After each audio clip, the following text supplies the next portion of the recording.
Bonsoir et bienvenue dans cette nouvelle édition du 7-8 Les Invités. Ravi de vous retrouver. Voici le sommaire de ce jeudi 22 juin 2017.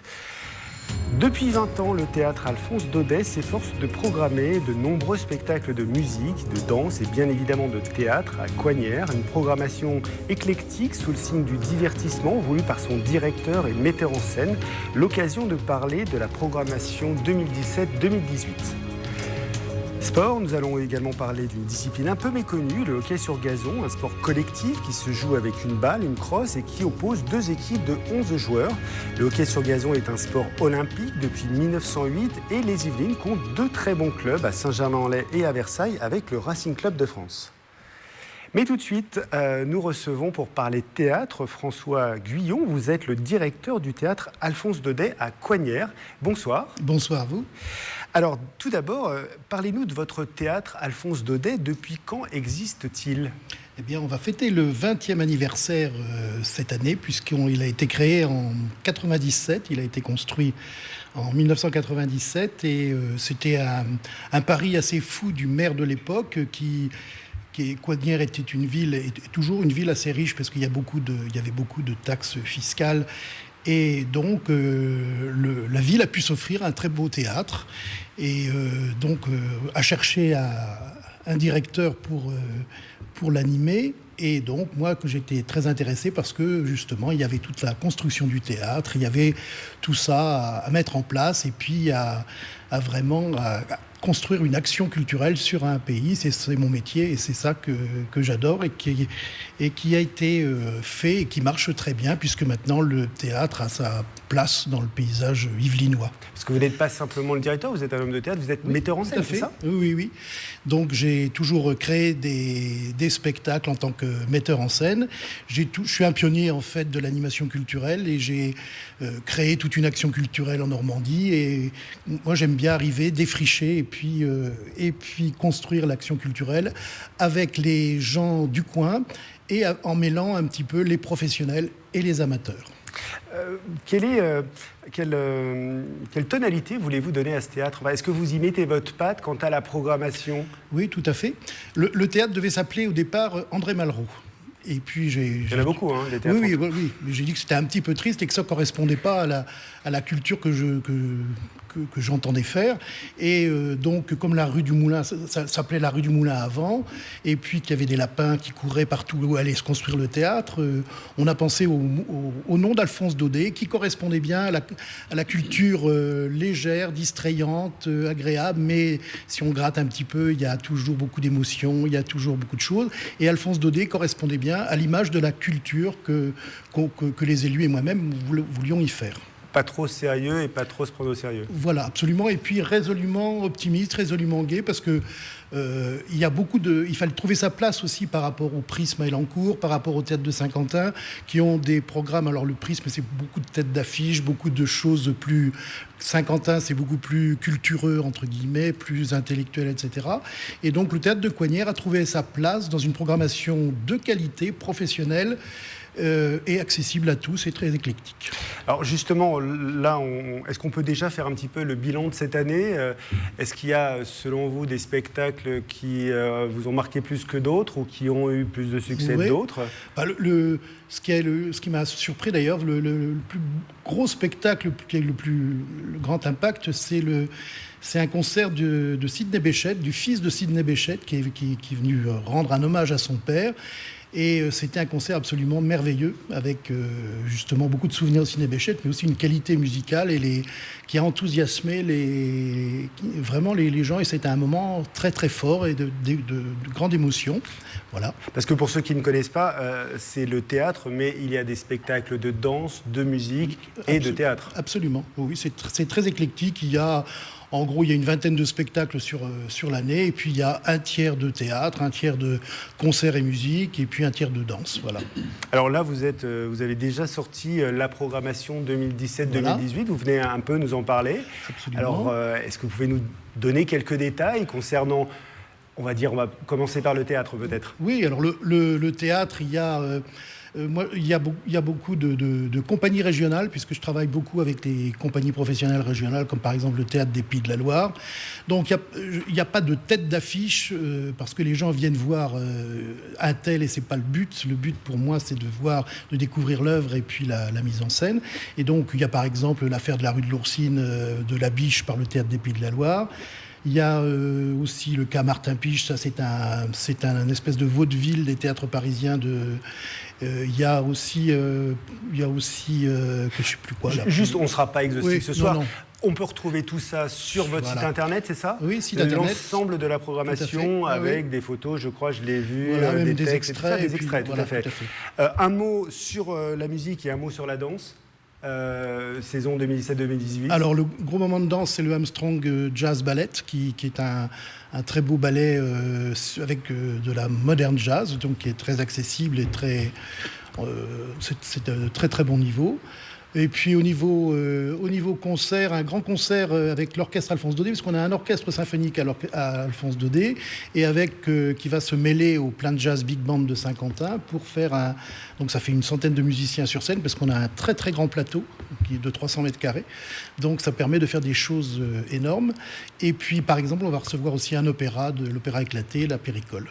Donc on est vraiment sur un éclectisme dans vos choix, dans différentes disciplines, et puis justement une très très belle salle, il faut quand même le dire. Oui, elle est très agréable. Une salle de 400 places avec un parking privé. Rappelez-nous juste l'adresse. C'est 26 rue du Moulin à Vent à Coignères. D'accord, et puis si on a besoin de retrouver la programmation 2017-2018 sur votre site internet. Voilà. Parfait, écoutez François Guillon, je vous remercie beaucoup de votre présence.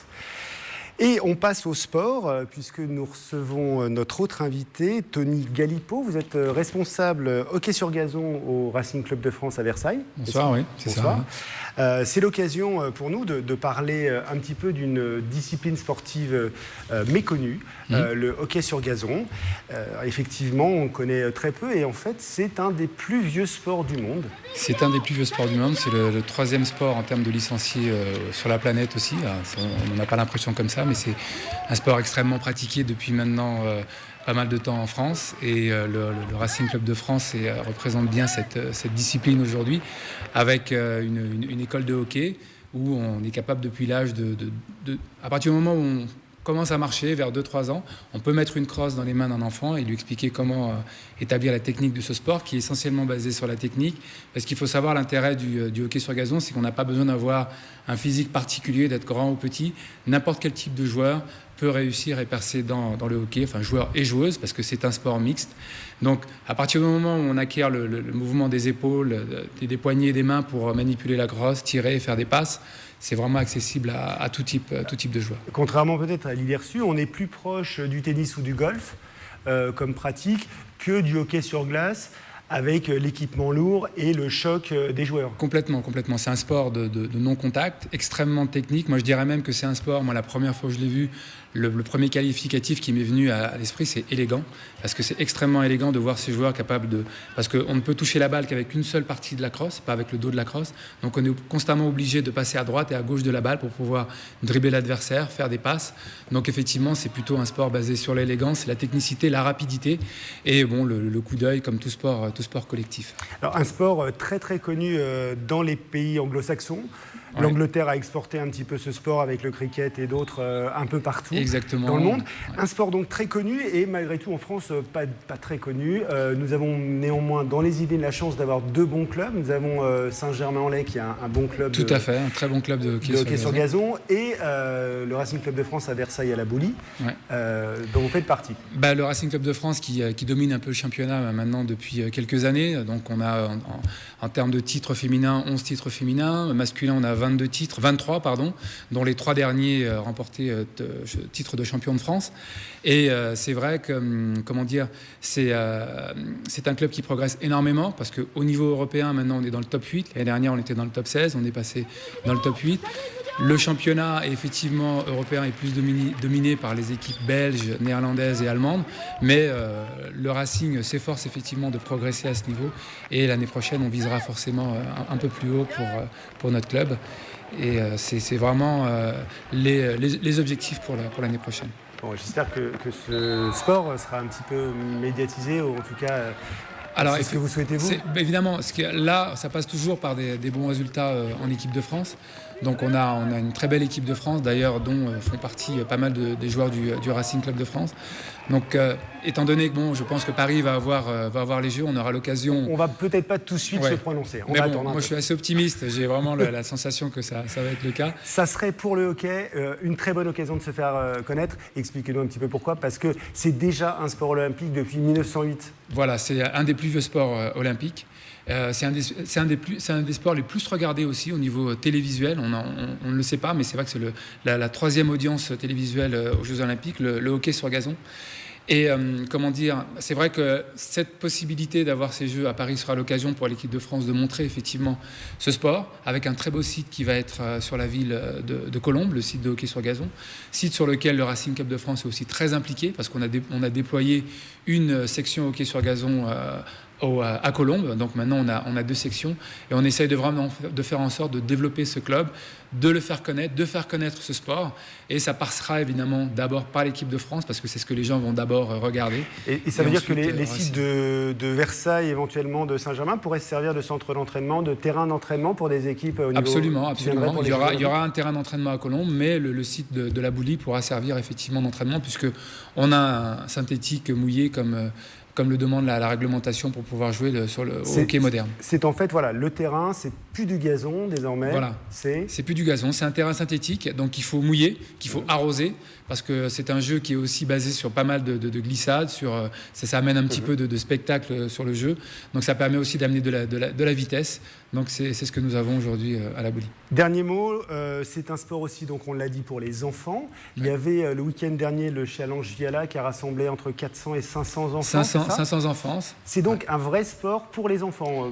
Ah oui, complètement, au niveau national, parce que c'est un tournoi qui est connu au niveau national et même international. Il y a des équipes étrangères aussi qui viennent au Challenge Viala. Donc cette année, ça a été un énorme succès avec 500 enfants durant tout le week-end, de 8 ans jusqu'à 12 ans, sont les catégories qui viennent, avec les phases finales où le Racing a encore brillé et a remporté le titre du Challenge Viala, parce qu'on a vraiment de très très belles équipes de jeunes et très prometteuses pour la suite du club. Et avec beaucoup de public. Beaucoup de public, ouais. Une activité qui est agréable à regarder. Absolument. Là, je conseille vraiment, si vous ne connaissez pas ce sport, venez le voir. C'est vraiment très très beau à regarder, c'est très élégant, très rapide, très spectaculaire. Ok. Tony Galipeau, merci. Vous êtes responsable donc du hockey sur gazon au Racing Club de France à Versailles. Merci beaucoup de votre venue. C'est moi. Je rappelle que tout à l'heure nous recevions François Guillon, le directeur du théâtre Alphonse Daudet. Okay. Merci encore. C'est la fin de ce 7-8 les invités. Merci de votre fidélité. Vous pouvez retrouver cette émission sur notre site internet tvfil78.com et également sur notre application. Bonsoir et à bientôt.